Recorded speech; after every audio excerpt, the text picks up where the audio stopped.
Selamat pagi, siang, sore, dan malam para tim dosen, tim Asdos, dan rekan-rekan sekalian.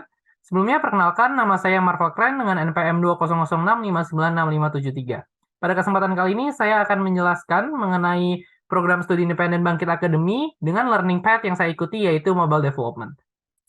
Oke, agenda pada presentasi kali ini yang pertama adalah saya akan menjelaskan mengenai Bangkit Academy itu sendiri, kemudian Mobile Development Path, kemudian terdapat capstone project, kemudian relevansi program ini dengan perkuliahan di Fasilkom, kemudian lesson learn yang saya dapatkan, dan saran untuk kemajuan program ini. Oke, jadi pertama adalah Bangkit Academy. Bangkit Academy merupakan sebuah program pembelajaran yang bertujuan untuk mempersiapkan talenta digital terampil guna mendukung perkembangan teknologi dan inovasi di Indonesia. Program ini dipimpin oleh Google dengan dukungan dari Goto dan Traveloka. Program ini menawarkan pembelajaran yang intensif dan terstruktur dalam 3 alur pembelajaran, yaitu machine learning, mobile development, dan cloud computing. Dalam program ini, peserta akan mendapatkan pemahaman tentang konsep, teknik, dan praktik terkini di bidang teknologi yang relevan dengan alur belajar yang dipilih. Kemudian yang kedua adalah Mobile Development Path. Dalam Mobile Development Path, untuk bahasa pemrograman yang digunakan adalah Kotlin. Di sini saya belajar untuk mengembangkan aplikasi Android dengan menggunakan bahasa pemrograman Kotlin.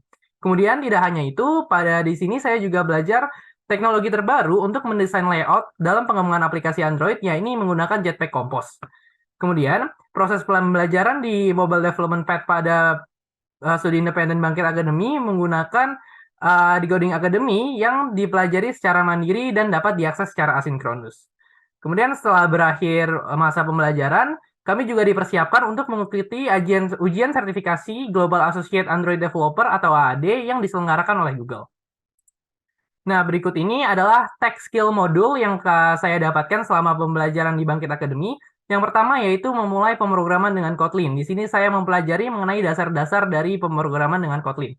Kemudian saya mempelajari mengenai belajar pembuatan aplikasi Android untuk pemula, yang mana di sini saya mempelajari mengenai basic-basic dari aplikasi Android seperti layout, view group, dan lain sebagainya. Kemudian modul selanjutnya adalah belajar dasar dari UX design. Di sini saya mempelajari bagaimana cara mendesain suatu aplikasi dengan baik agar mudah digunakan oleh pengguna. Kemudian saya juga mempelajari fundamental dari aplikasi Android, yang mana hal ini merupakan lanjutan dari aplikasi Android untuk pemula. Di sini saya mulai mempelajari library-library baru seperti Retrofit dan lain sebagainya. Kemudian saya juga mempelajari mengenai pengembangan aplikasi Android Intermediate, di mana pada modul ini adalah modul yang lebih advance dari modul sebelumnya, yaitu modul fundamental aplikasi Android. Setelah itu, saya juga mempelajari mengenai prinsip pemrograman solid, yaitu cara-cara pemrograman agar lebih mudah untuk di-maintain. Dan juga yang terakhir adalah belajar membuat aplikasi Android dengan Jetpack Compose, di mana di sini saya mempelajari teknologi terbaru dari Android, yaitu Jetpack Compose, sehingga kode yang ditulis bisa menjadi lebih deklaratif. Selain tech skill modul, saya di Bangkit Academy juga mempelajari mengenai soft skill modul, yang mana di sini terdapat beberapa modul yang saya pelajari, yaitu growth mindset and the power of feedback. Kemudian ada time management untuk mengatur waktu saya agar menjadi bisa lebih baik. Kemudian saya juga mempelajari mengenai critical thinking dan problem solving. Kemudian ada adaptability and resilience. Kemudian saya juga mempelajari mengenai project management. Kemudian terdapat professional communication and networking. Dan yang terakhir adalah digital branding and interview communication untuk mempersiapkan diri dalam dunia kerja. Selain tech skill dan soft skill, di Bangkit Academy sendiri kami juga mendapatkan mengenai English skill modul, yang mana di sini saya mempelajari mengenai 3 hal, yaitu spoken correspondence, expressing opinion, dan business presentation, agar dalam mempresentasikan suatu bisnis menggunakan bahasa Inggris dapat menjadi lebih baik lagi. Kemudian saya akan lanjut untuk topik pembahasan selanjutnya adalah capstone project, yang mana saya sendiri memilih product base sebagai capstone project, yang mana product base adalah kelompok akan bekerja sama untuk mengembangkan sebuah produk digital yang inovatif dan relevan dengan kebutuhan pasar. Yang mana dalam pelaksanaannya saya mengembangkan aplikasi bersama teman-teman saya yang bernama Expressify. Jadi proyek kami ini bertujuan untuk mengembangkan aplikasi kesehatan mental yang dapat mendeteksi suasana hati pengguna melalui kamera dan memberikan rekomendasi aktivitas yang dipersonalisasi untuk meningkatkan keadaan emosional mereka. Nah, untuk stack yang digunakan dalam pelaksanaan capstone project ini, saya menggunakan Jetpack Compose yang sebagai framework-nya, dan juga bahasa pemrogramannya menggunakan bahasa pemrograman Kotlin. Nah, berikut ini adalah tampilan dari aplikasi Expressify, di mana di sini terdapat dua fitur utama, yaitu fitur tambah jurnal dan juga fitur modify. Yang mana dalam fitur tambah jurnal ini sendiri, pengguna dapat menambahkan jurnal yang kemudian nanti akan dideteksi oleh AI atau machine learning yang udah di-develop oleh teman saya, nanti dia akan direkomendasikan apakah tulisan jurnal yang diisi oleh pengguna ini perlu atau butuh perhatian lebih ke psikolog ataupun tidak. Apabila misal dibutuhkan, maka terdapat peringatan atau terdapat tulisan penjelasan di sini seperti yang terlihat di gambar.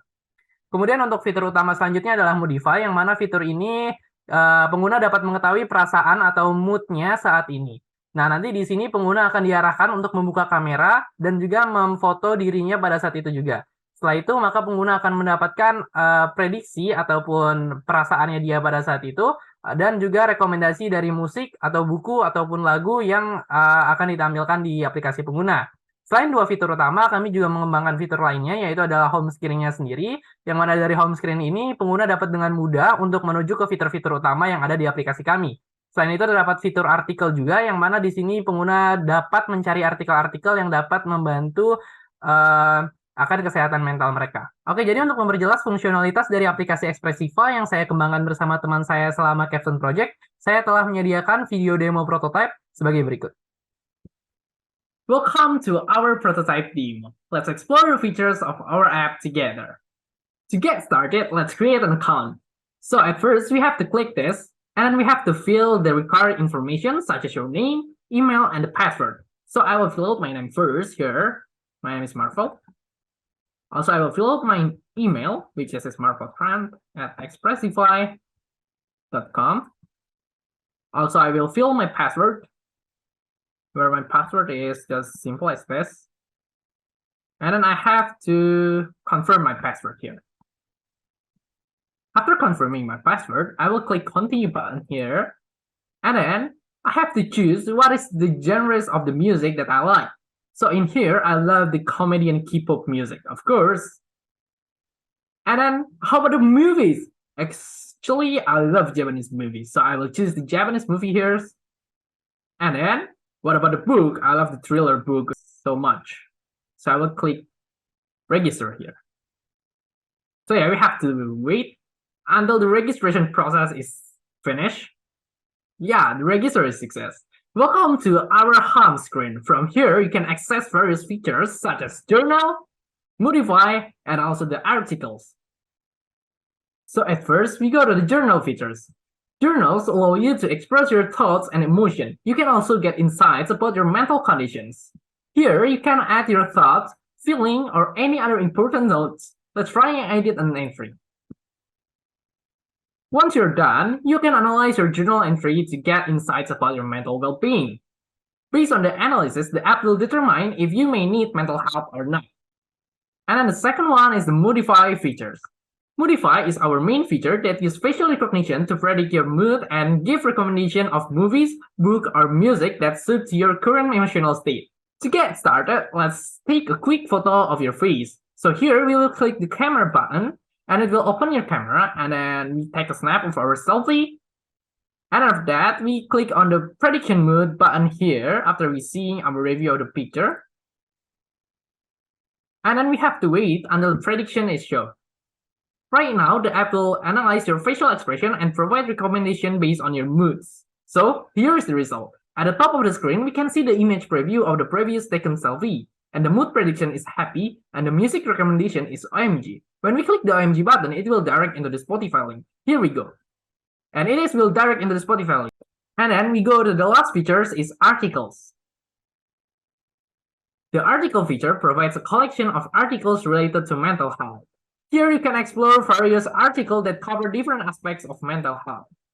You can read the article to gain insight, tips, guidance on mental health topics. So that concludes our prototype demo. As you have seen, our apps offer features like journal to help you reflect on your thoughts, modify to provide personalized recommendation based on your moods, and the article feature to provide informative articles on mental health. Kemudian selanjutnya saya akan membahas mengenai relevansi. Yang pertama adalah relevansi dari mata kuliah. Jadi program di Bangkit Academy ini sendiri memiliki beberapa relevansi dengan mata kuliah di Fasilkom seperti basis data, pemrograman berbasis platform, arsitektur pemrograman aplikasi perusahaan, karena di sini kami juga mempelajari mengenai bagaimana membangun aplikasi dengan arsitektur yang baik. Kemudian ada dasar-dasar pemrograman dan juga sistem interaksi. Kemudian selain relevansi di mata kuliah, terdapat juga relevansi tujuan yang mana program ini memiliki tujuan yang berkorelasi dengan capaian lulusan Fakultas Ilmu Komputer Universitas Indonesia, yaitu lulusan yang kompeten dan siap menghadapi tantangan industri. Selanjutnya adalah lesson learn yang saya dapatkan selama mengikuti program Bangkit ini sendiri. Pertama adalah dalam skill bahasa pemrograman baru, yaitu saya bisa belajar bahasa pemrograman Kotlin yang mana belum pernah diajarkan di Fakultas Ilmu Komputer sebelumnya. Kemudian selain Kotlin, saya juga mendapatkan pemahaman mengenai pengembangan aplikasi Android dengan menggunakan native Kotlin itu sendiri dan juga Jetpack Compose. Kemudian saya juga mendapatkan berbagai kemampuan interpersonal baru seperti manajemen waktu, komunikasi, manajemen proyek, dan lain sebagainya. Dan yang terakhir, saya bisa mendapatkan berbagai kemampuan bahasa Inggris dalam berkomunikasi di dunia profesional. Selanjutnya adalah saran. Yang pertama, saran untuk Kampus Merdeka sebaiknya untuk memperbaiki sistem administrasi dan pengumuman program yang ada. Hal ini bertujuan untuk meningkatkan efisiensi dan memudahkan peserta dalam mengakses informasi terkait program. Selanjutnya untuk tim capstone saya sendiri, sarannya adalah melakukan improvement pada model dan aplikasi yang dikembangkan. Hal ini dapat dilakukan dengan melakukan evaluasi dan penyesuaian terhadap model yang ada guna meningkatkan akurasi dan kualitas. Selanjutnya untuk tim Bangkit, mungkin dapat mengatur timeline pengerjaan capstone project dengan baik dan menghindari adanya kerancuan atau kemunduran jadwal. Hal ini penting untuk memastikan kelancaran dan kualitas pengerjaan proyek akhir. Selain itu, kami juga mengharapkan tim Bangkit memasukkan penjelasan dan penilaian yang jelas dan transparan. Hal ini untuk memastikan bahwa penilaian capstone project dilakukan secara adil dan objektif. Oke, mungkin sekian presentasi dari saya. Apabila terdapat kesalahan dalam tutur kata, mohon dimaafkan. Terima kasih.